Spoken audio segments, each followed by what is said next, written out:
Welcome back to another episode of the Downsizing Roadmap podcast with your hosts, Jody Roscoe and Heather Fisher. We're talking about all things downsizing, from our own experiences with clients to guest experts. Let's make downsizing easier, one conversation at a time. Hello, everybody. We are back today for another episode of Downsizing Roadmap. We are excited to talk to you today. I'm Jody Roscoe. I'm Heather Fisher. And today we are going to talk about paper. I think that this topic is good for all of us. Yes, I don't think it really has to do with downsizing at all. I think paper can just take over your house so easily. And so I think that it's a great topic for everyone. Absolutely. I think there are stacks of paper that all of us need to get rid of. Right. So let's dive in and see what those might be. Yeah, so the ones that we're going to kind of talk about today, and we're going to talk about whether we keep it, toss it, how long do we keep it, all of the things about organizing paper clutter in our house. But some of the stuff that we're going to talk about is junk mail. I wish we had none of that. Yeah, but a lot of that comes. Magazines. Oh my gosh, I remember just, signing up and getting magazines and ripping out the pages of the things that I wanted to keep, reminders and recipes and gardening and all the things with Pinterest now. So yes, I loved magazines showing up in the mailbox and I know. Nothing else happened that day except browsing through it. Which I kind of miss that kind of cozy where you just sit down and you look at it. But honestly, it just is a little bit of a thing of the past for us now, I think. So newspapers, these just can really add up so quickly, especially if you get the newspaper delivered to you every day. Yeah, it's hard to keep up reading it. Yeah. So they stack up waiting for you to circle back. Yep. Just regular mail, bills, letters, statements. What are we going to do with all of that stuff? Important documents. Those are the things we are going to have to keep, and we'll talk about what those all look like. Kids' schoolwork and artwork and all of that stuff. Yeah, it's a hard one to get rid of, but there's some room to make some choices there and streamline it. Yeah. Yep, they bring them home and they want to keep it all, and they're so excited. Yes. And you want to keep it sometimes when you really shouldn't. So yes. We'll talk about that. Yeah. Receipts, warranties, those kind of things, and sticky notes and notes. Oh my gosh. Guilty as charged. Yes, we are the worst. We have sticky notes all over, and we've tried all different kind of ways to unsticky note ourselves. So we're working on that ourselves as well. Yeah, I think that's a hard one to move to other formats because it's just so convenient to have it right there in front of you. Yep. On the bathroom mirror or the corner of my computer is where I keep them. Well, and I don't think they totally need to go away. I do think they have some value, but it's when they start really accumulating and you need to be putting that information somewhere else. Yeah. Okay, so what to keep and what to toss. Let's talk about immediate disposal, stuff we can just get rid of right away. Junk mail, number one. You can throw the junk mail away before you even walk in the house. From the driveway to the house, the garbage can outside the house or inside the garage. I pulled a stat here. The average American household receives 41 pounds of junk mail per year. Pounds? Pounds. Oh my gosh. So there is that's where we should start. Yeah. Because if it's all still in there accumulating, that's a lot. Yeah. And I think that in that, some of the things that we keep are coupons. And honestly, if you don't have a plan on how to use coupons, because I think there are people who are amazing at that, and they have a whole plan, and they usually have a little folder, a little file folder thing, and they use their coupons, and they do a fantastic job of it.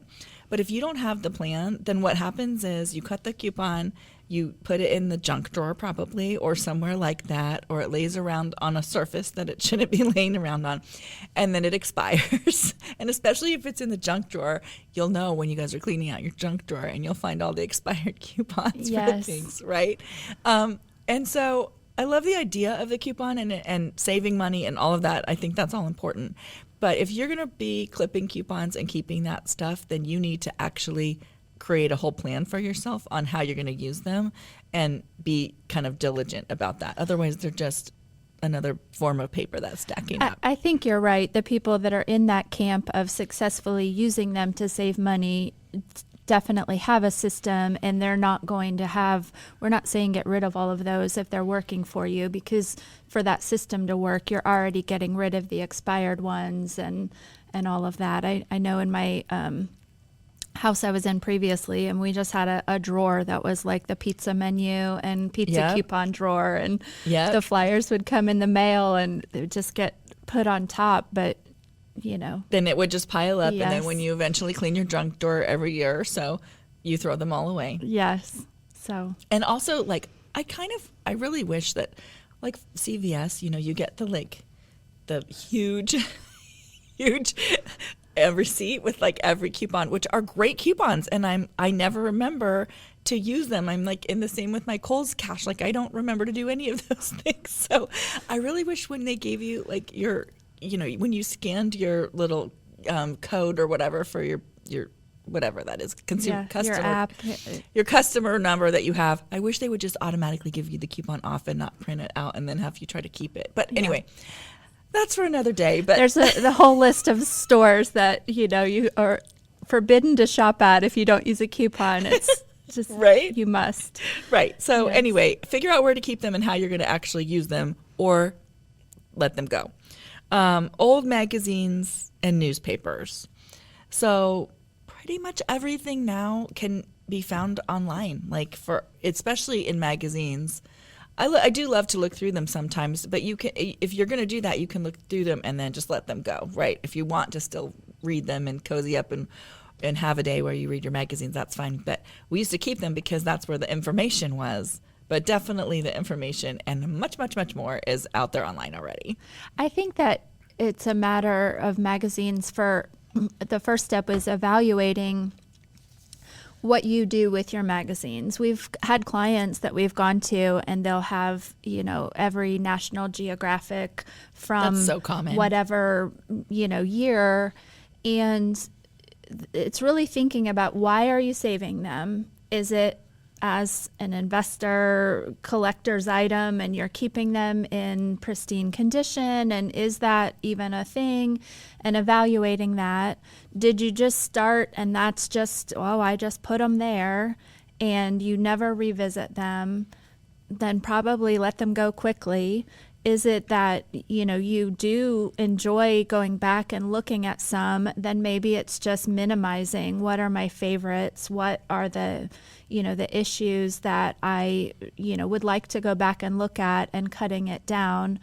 But keeping all of them is just not really your best option. It takes up too much space. And if it's just a pile of random magazines that have just come in and you just haven't made decisions on them, then those are probably recycle. Onto the recycle bin. Yeah. And same with the newspapers. I mean, those pile up so quickly, and recycling them, again, same thing.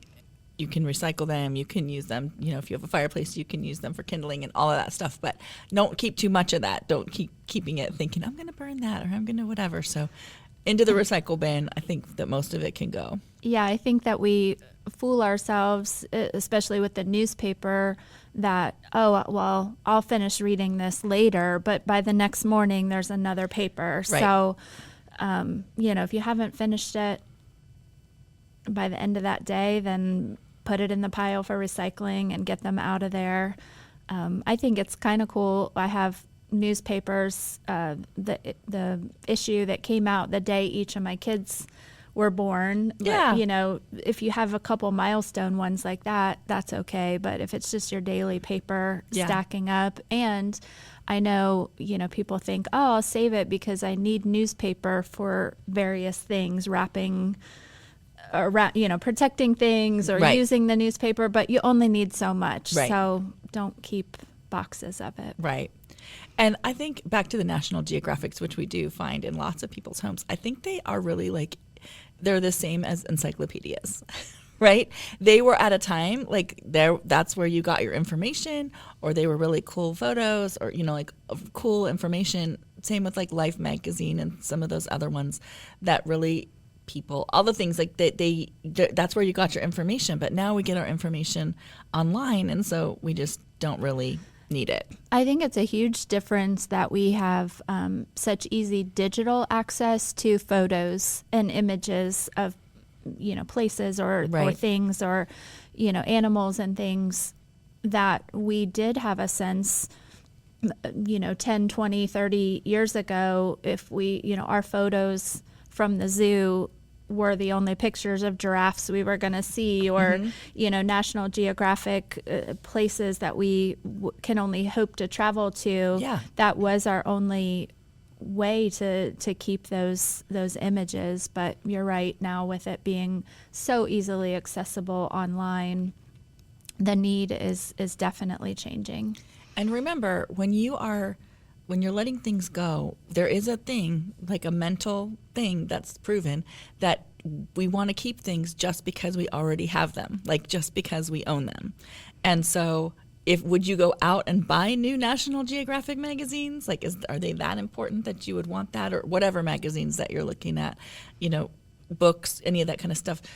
Would you want them again, or is it just because they're here in my house and I think I need to keep them because I already have them? I think that's a really good point, and maybe we should have started there. But do you have ongoing subscriptions to magazines that are bringing, more and more copies into your house? And I guess starting there and evaluating, do I just have this subscription out of habit, or when it comes and arrives at the house, am I getting enjoyment out of it? Am I reading it?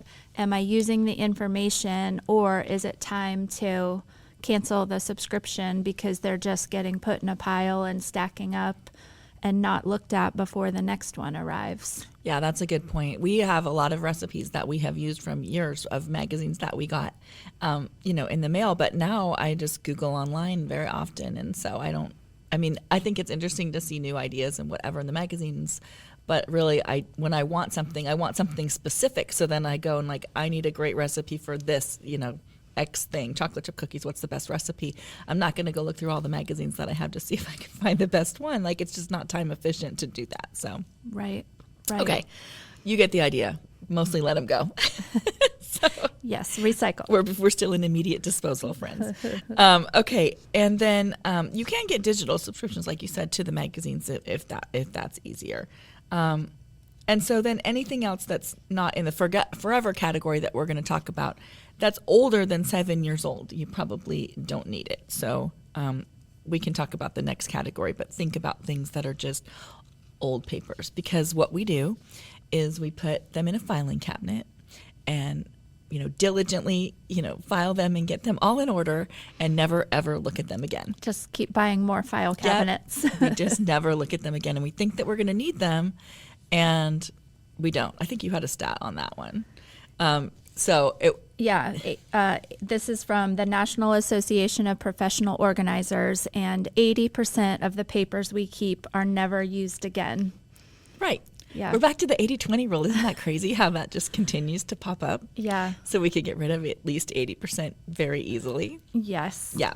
So short-term things that we're going to keep. So that's kind of the ones that are super easy, immediate disposal. Short-term papers, receipts for big ticket items, warranties, kind of tax deductible expenses, those kind of things you might want to keep. Big ticket items in case you need to know when you put the roof on the house, when you bought your HVAC system, things like that. Yeah, I think there's room to have, one spot together, all in one, where you have the receipts. I don't think it's necessary to keep the manual for everything, but I did think about you should write down what model you have and, what brand, the name of the model, and a model number. So if you are looking for a manual online, you can be very specific as to what you have. So maybe one list But what I found, when I moved and had the stack of where I had kept all the manuals, it's back to the same thing we talked about with the closet and with everything else.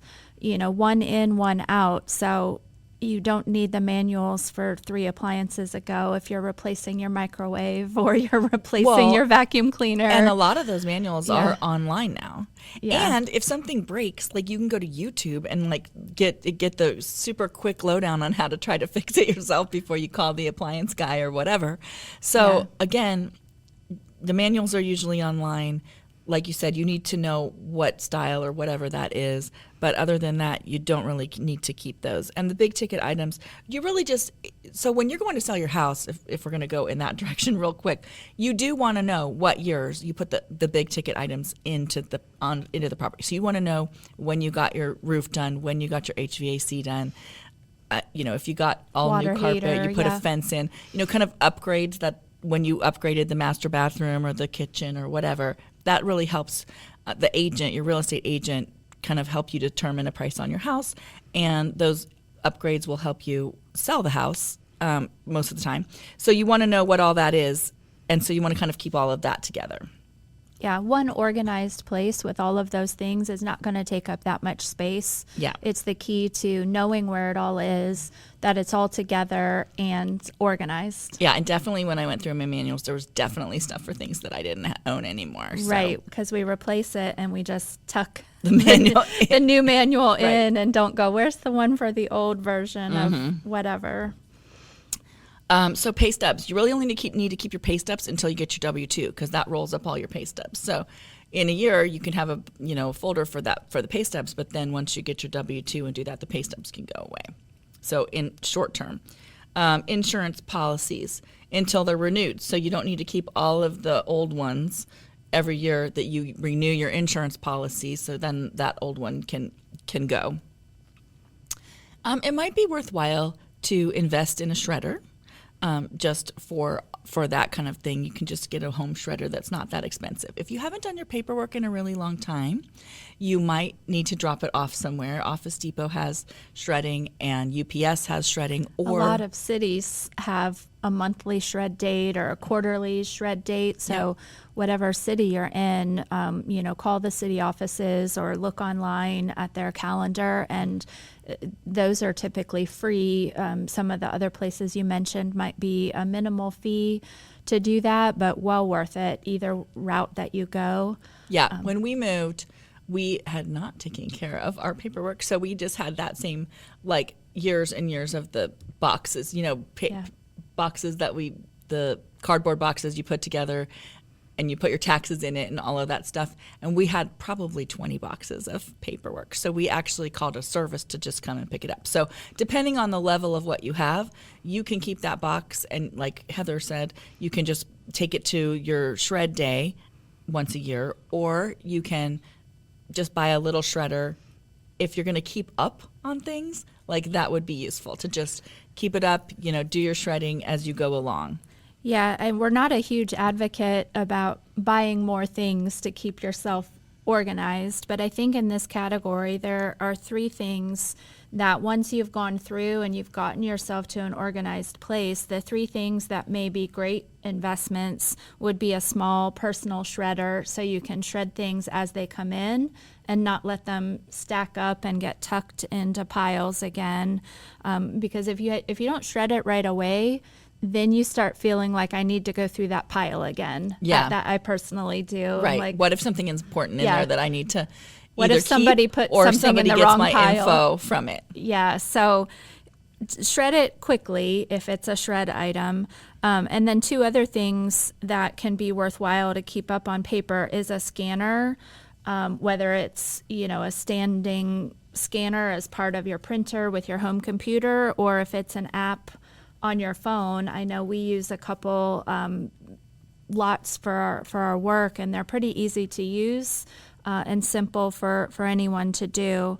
I use Genius Scan is the one that I've used. There's plenty, but it's so easy. You literally take your phone and you hold it over the paper, and it will take a picture of it, and you email it to yourself, and then you can save it wherever you need to. Yeah, and then the third thing, which we'll probably get to, but for the essential documents, a fireproof safe or box or something of that sort, that once you have it down to the small stack of things you need to protect and keep, put them in that safe and something fireproof in case anything happens. So as you're starting to go through your paperwork, those are the things that you might want to have with you. You might want to have the little shredder, unless you think you're going to have a big volume of paperwork, and then you're going to have to deal with that.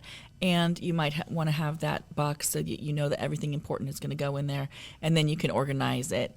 So as you're going along. So again, short-term stuff would be the pay stubs, insurance policies until they're renewed, military travel reimbursement documents if you're, again, it's all the short-term stuff until you get that happen, until something happens with it. Any ongoing contracts that you have that until they're expired. And then 1 to 7 years is bank credit card statements. Those really only need to be kept until you have reconciled those. And a lot of that stuff can also be online if you're good with it being online. Some people are paper people. But if you have your bank statement from last month and you've reconciled it and the next one comes in, the last one goes in the shredder. So you just need the current stuff. Unless you think you need that for your taxes. But if you're reconciling it to some kind of a ledger or QuickBooks or whatever you're using, you don't really need to. You can always get it back online from the bank. Yeah, or go into the bank and they can print them for you if you're not sure how to access it online. Yeah, those are always still available in some way. Yep. Medical bills and records. This can really add up if somebody is sick. Medical bills can really add up in paperwork. So you only need those until they're paid. And then if there's something specific, you may need to keep that for a little bit of time. But utility bills, again, same thing, only if you're using them for tax purposes, and really only the most recent one. You don't need to keep years of all of this stuff. Business licenses, you need to keep that, and any outstanding loans that you have. Again, current, like if you've paid your house payment, then the next month you just need to keep the current ones. 7+ years, so tax returns and any supporting documents for tax returns. I have a lot of supporting documents because our business, ends up having a lot of supporting documents. So if you're self-employed, you're going to have lots of documents that go with that. If you're not, your taxes might be kind of simple and you just need to keep that, little tax thing. And as we do our taxes for the next year, I throw away the 8th year, so as we kind of go through that, I have a spot where I keep those, and I want to just make sure that we let that go, because when we were, as I said, we had 20 boxes from the old house that we never threw away. So I'm determined to make sure that I keep through that. Keep up on it. I have, one of the little file folders for each year, and I probably have more than 7, but I'll work on that today and get rid of a few of the back years. Yeah. Loan payments or mortgage payoff records. So this could be student loans, this could be home loans, whatever kind of loans. But you basically, again, only need the most current one, or unless you're using it with your taxes and it needs to go with the taxes. So once you've paid it off, you can keep that final payoff notice so you know that you've done that. But really, that's pretty much what you need to keep. So investment statements, legal records, open legal cases. Obviously, you need to keep all the information for that. Closed legal cases, at least 7 years. And you could keep it longer if you think you need it for personal reference. But those are kind of the 7-year ones. Yeah. And I think,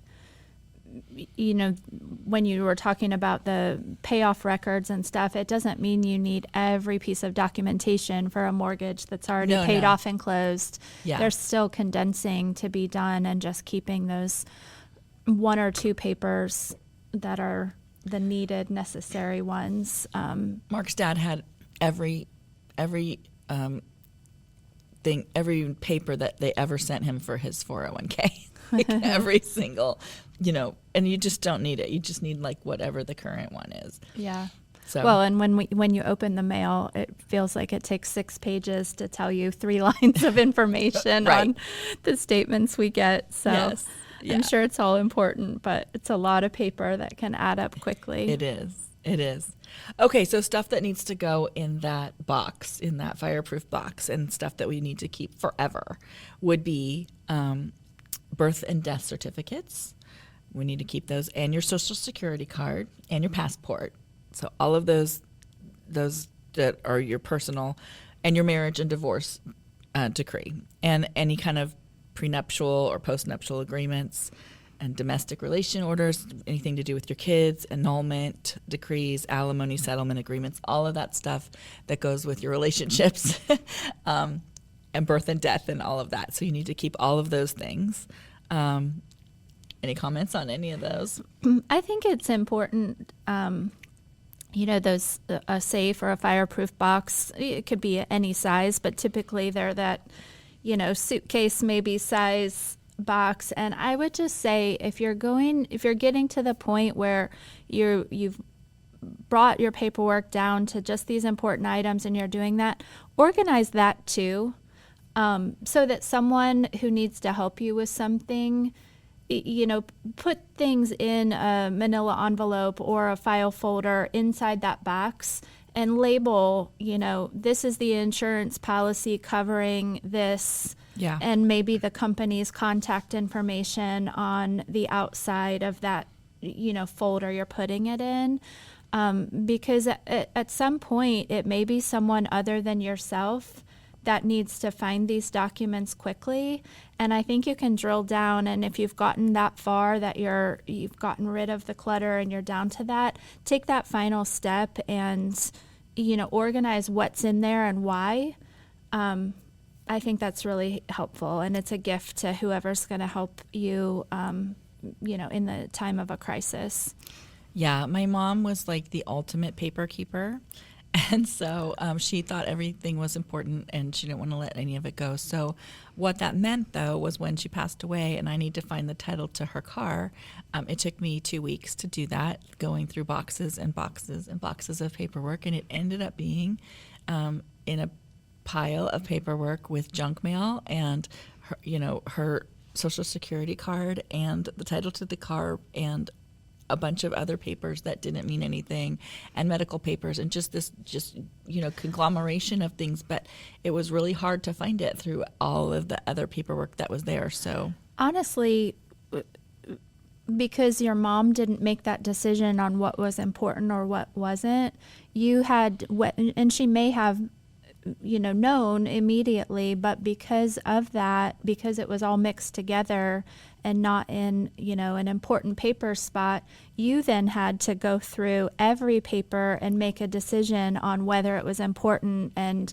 if it was from any kind of a financial institution or anything, because it wasn't already distinguished whether it was an old account that she didn't have Right. anymore or an old policy that wasn't active anymore. You had to remake a decision on what was a lot of junk mail, but you had to do it piece by piece. But you're absolutely right, because I did find bank statements from banks that had been closed, like that I didn't even need to be worrying about. And then I found, stuff that was current.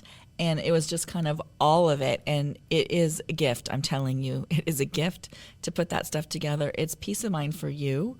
And it's peace of mind for whoever it is that might have to come after you or come while you're, you might Just be needing some help. Yeah, just need some help. So, so next up on that forever list would be wills, trusts, power of attorney, health, financial power of attorney. Make sure that you have all of that paperwork together. Deeds and property records. When you go to sell a property, the title company is going to pull the deed and all of that information. But if you have that, it all should be in there as well in that box. Life insurance policies. Your family won't know what that is if you don't have it in there. So make sure that you have the life insurance policies in there. Military discharge papers. It's important to always keep that because there are some military benefits that you can get later, but you need to have all of that paperwork. Yeah.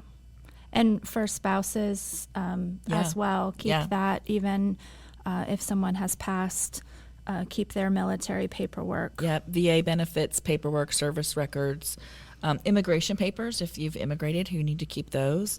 Medicare cards, voting cards, adoption papers, if you've adopted a child, you need to keep those papers. Change of name certificates, if you've got married and then changed your name back, you need to keep that information. Anything that you might have a copyright, patent, or trademark on, keep that information. And then your pet records too.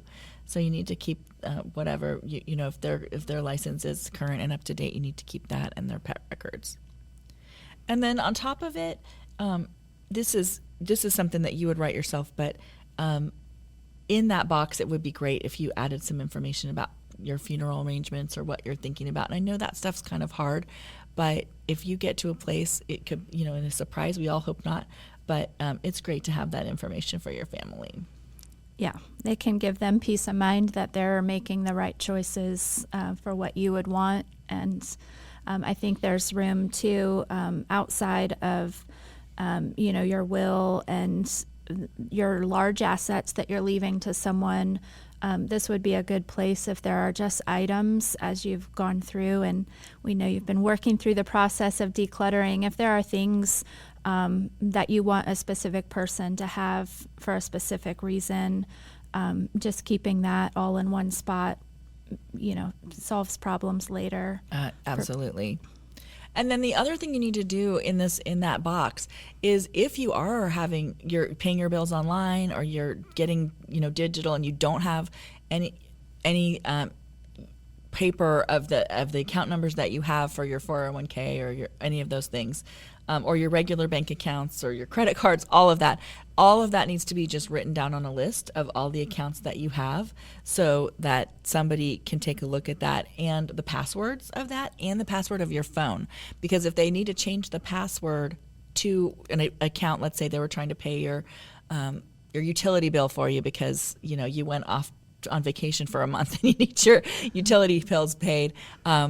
If for some reason the password isn't working and they need to change it, it'll send a code to the phone. And so we need to know like that too. If you, especially your email password, because if we are moving things to paperless, likely those important statements are in your email and someone needs to be able to access that. And if they pass away and you have the phone, you need to be able to get into the phone so that you can help, facilitate things. So I had that problem with my mom's phone. This is how I know. So ask me how I know.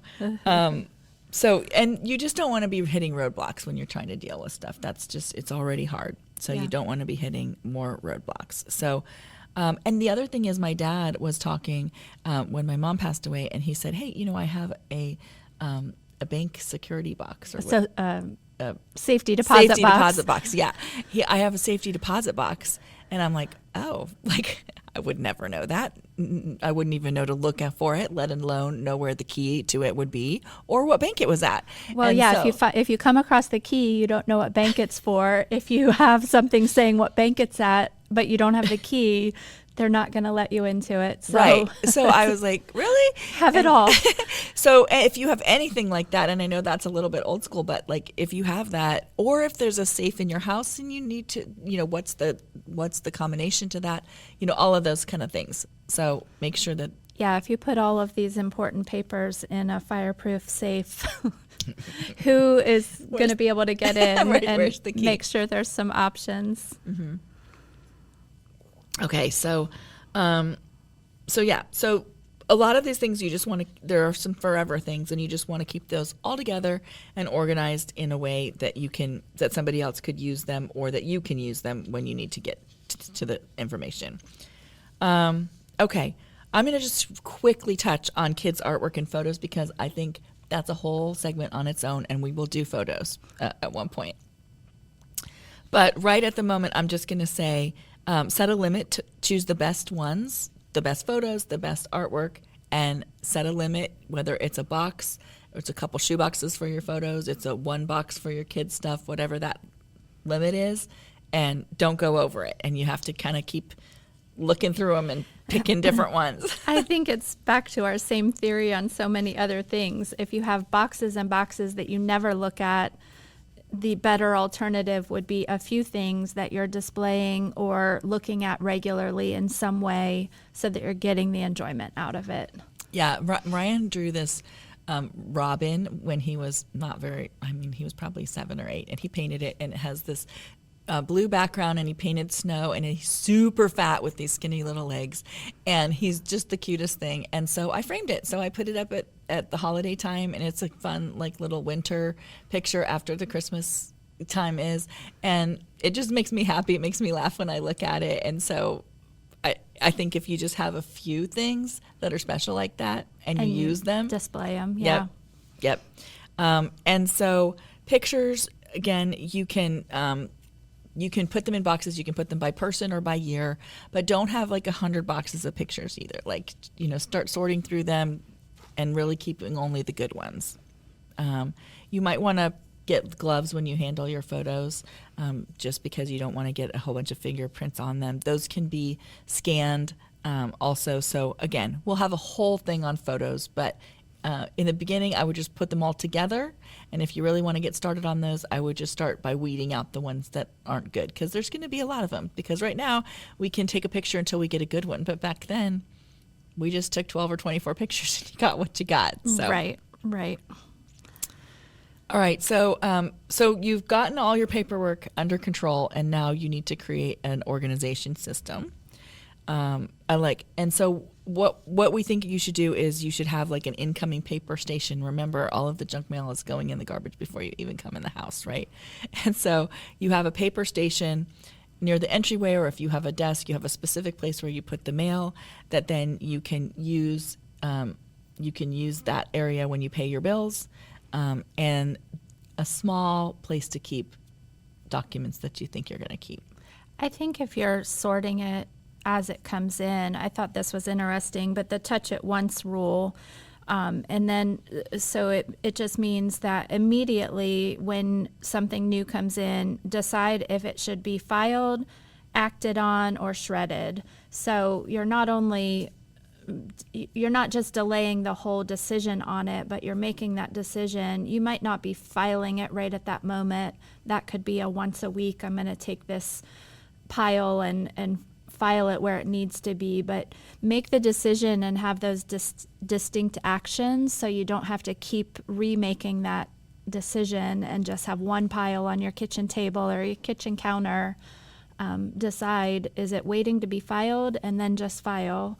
Is it waiting, needs paid or another action, an RSVP or something, take time and just do all of those actions, or shred it once it's in that shred. I say shred it at that moment, but if not, at least have that shred pile separate so you don't have to go through the stack over and over. Yeah, and if you put it all together and you sit down once a week and you RSVP and you pay your bills and you do whatever needs to be done, and then that can be empty, and then you put it, again, back to the same next week. You fill that up again, and you just kind of set a time for yourself to handle it. So, so you want to establish that regular routine of sorting and purging. Throw away those taxes from the 8th year. Yes. When you're doing the other one, just try not to let that all, get built up again. Yes. Well, with 41 pounds of stuff coming in that we don't need, it can happen quickly. So definitely needs to be a once a week action, and don't have it accumulating, especially in places where you don't want to look at it every day. Yeah, I don't want it all over my kitchen counter. Yeah. Yeah. That's so common. I know, it really is. Or one whole area of your countertop is just taken up with paper piles that you don't need. Yeah. And then once a year, you probably need to review those important paperwork. Take a look. Did you change your passwords? Is there stuff that you don't need anymore? Kind of take a look and just go through those things. Is there anything to add? Did you buy a house? Do you need to add that? Did you sell a house? Do you need to let go of that paperwork? Those kind of things. So I think that once a year review is a great time. Back to what we always say, that's a great time to, doesn't seem to go along with paper, but that's a great time to get dreamy And as you're looking at your goals for the year, are we thinking about making a move, or are we thinking about, taking vacations, or all of those things? In that moment, you're so organized, and your situation with all of your finances and all of that, because it's organized and right there. And it makes it feel a little less overwhelming to dream about something new, because you're on top of it, and you can just be like, what are our goals this year? What are we going to do? And you have all the information at your fingertips. I agree. And I also think that paperwork is the very perfect place to implement that quick 100, right? I mean, you could get rid of 100 pieces of paper really quickly. Absolutely. And so I think that could, make that pile go way down and make you really get the ball rolling and make yourself excited about getting that done. But you could do a quick 100 on paper pretty easily. So go get started with your paperwork. Go start recycling those magazines and those newspapers, and get that junk mail out of your house and get it started. Unsubscribe from a few things and go get started. Yeah. So, well, good conversation today, Jody, and we will see you guys all next time. Yep. Thanks for listening. Thanks for joining us on the Downsizing Roadmap podcast. If you found this episode helpful, be sure to subscribe, leave us a review, and share it with someone who might need a little downsizing inspiration. Have questions or ideas for future episodes? Reach out to us on our website, www.downsizingroadmap.com. Until next time, let's keep simplifying and moving forward.